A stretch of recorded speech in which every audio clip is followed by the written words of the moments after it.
Des gigantesques baleines aux minuscules souris, en passant par les grands singes si proches de l'homme, les mammifères font partie des animaux les plus évolués peuplant la Terre. Les mammifères présentent deux caractéristiques essentielles, les différenciant des autres animaux. Ils allaitent tous leurs petits et tous ont des poils.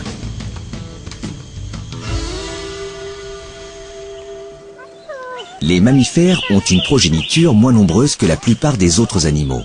Mais les jeunes, protégés et élevés par leurs parents plus longtemps, ont une chance de survie bien plus élevée que les oiseaux, reptiles et insectes nouvellement éclos.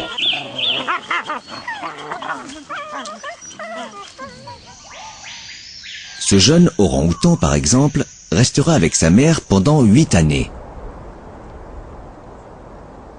Les poils forment chez la plupart des mammifères terrestres une fourrure qui les aide à maintenir leur température interne constante, quel que soit le climat.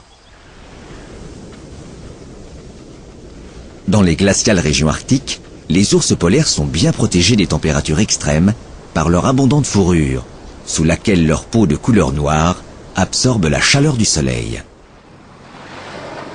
Les mammifères marins ont au contraire perdu la quasi-totalité de leurs poils, qui ne subsistent que clairsemés autour du museau. Cette caractéristique leur confère un meilleur hydrodynamisme.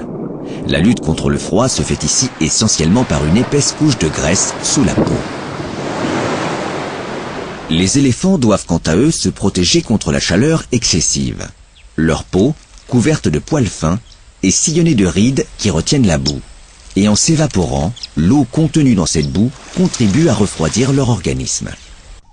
La couleur et les dessins de la fourrure des mammifères sont très divers selon les espèces. Par exemple, les taches des léopards et des guépards leur permettent de se camoufler quand ils guettent leur proie dans les prairies.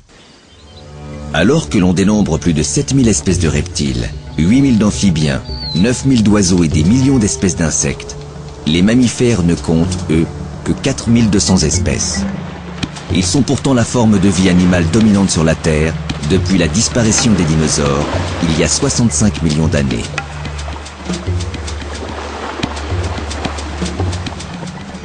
Cosmopolites, ils se sont adaptés à tous les milieux, terrestres, aquatiques et même aériens, et à toutes sortes de modes de vie, des paisibles brouteurs aux redoutables prédateurs.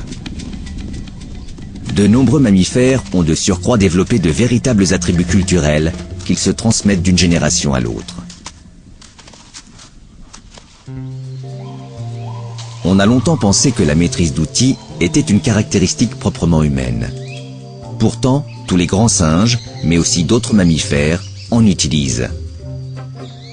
Cet orang-outan va ainsi se servir d'un petit rameau qu'il a cueilli comme d'une cuillère pour porter les fourmis à sa bouche.